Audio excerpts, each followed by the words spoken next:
extremist Islamic fanatic sends hundreds of British young men to join al-Qaeda terrorist organization in Syria.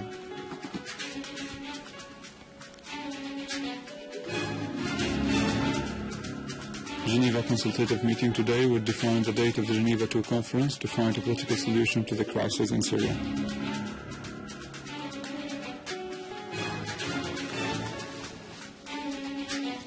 A security alert in Cairo follows the capture of large amounts of weapons and explosives intended to be used in terrorist operations.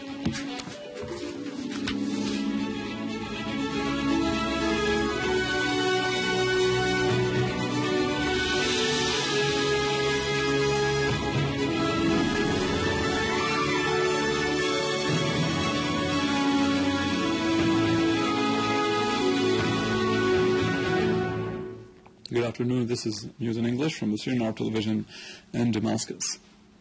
Security and intelligence departments in Denmark said that 80 young men from Denmark were sent to Syria to fight with the opposition and the terrorist organization. At least 7 of them have already been killed.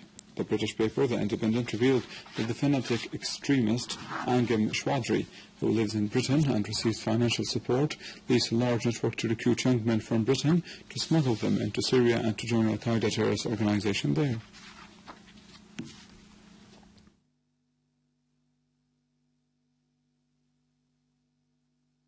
A meeting is held in Geneva today between the United Nations envoy to Syria al-Ibrahimi and Russian and American representatives in an attempt to define the date of the Geneva II conference and to find a political solution to the crisis in Syria. Diplomatic sources in New York said that the UN Secretary General Ban Ki-moon would declare the date of the conference after this consultative meeting. The meeting will be attended by al-Ibrahimi and the Deputy Foreign Ministers of Russia and America. The crisis in Syria and the ways to solve it politically will be the main objectives of talks to be held between the Russian President Vladimir Putin in his visit to Italy and the Vatican. Moscow stressed the necessity of finding a suitable peaceful solution to the situation in Syria. The Russian and Italian leaders will also discuss important international issues. They will lead the session of plenary Russian and Italian consultations between the two governments.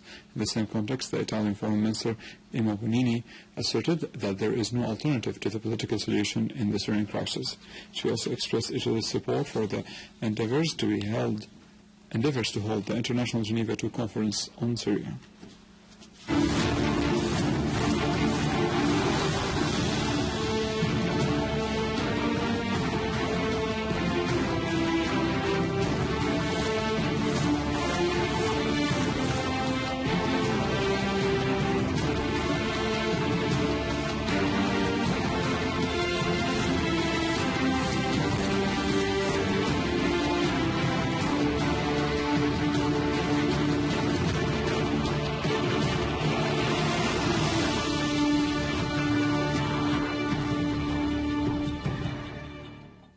Moving to field developments, Al-Homs Syrian Arab Army units killed all members of a terrorist group who had infiltrated from the village of Zara and tried to attack the villagers of Al-Bidayat in Tel Kalakh countryside.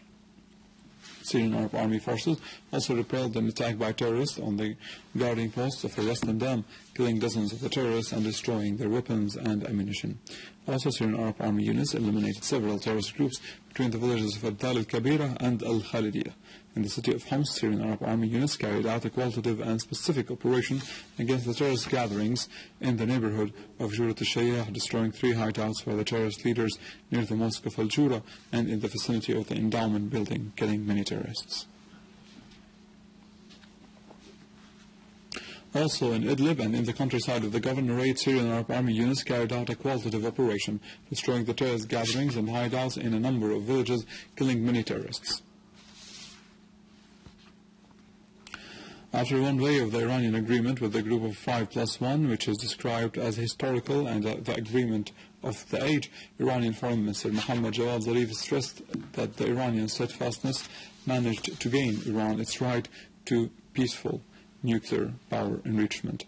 He also stressed and asserted that Iran will maintain the nuclear techniques as a right that cannot be taken away from it. Zarif said during a press conference, "No one can dictate on us, and the West learned how to deal with the Iranian people through mutual respect."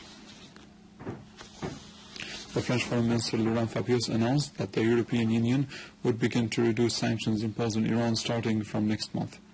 France was one of the states that hindered the signing of the agreement between Iran and the 6 countries concerning Iran's nuclear file. France was thus trying to satisfy both Israel and Saudi Arabia, which were harmed by the agreement.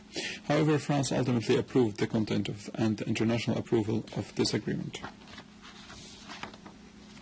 Going to Egypt, where the Ministry of Interior and National Security intensified security measures in Cairo after receiving threats of terrorist attacks against major departments and hospitals.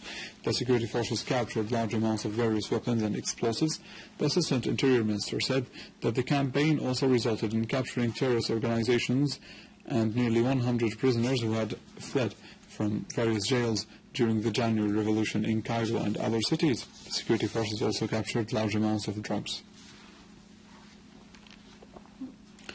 China made an official protest to the American and Japanese embassies in Beijing concerning the replies both America and Japan to the establishment of an area of air defense in the eastern China Sea. China stressed the necessity of identifying the character of such an area to be in line with the United Nations Charter and the international laws and practices in order to protect the sovereignty of the Chinese state and airspace.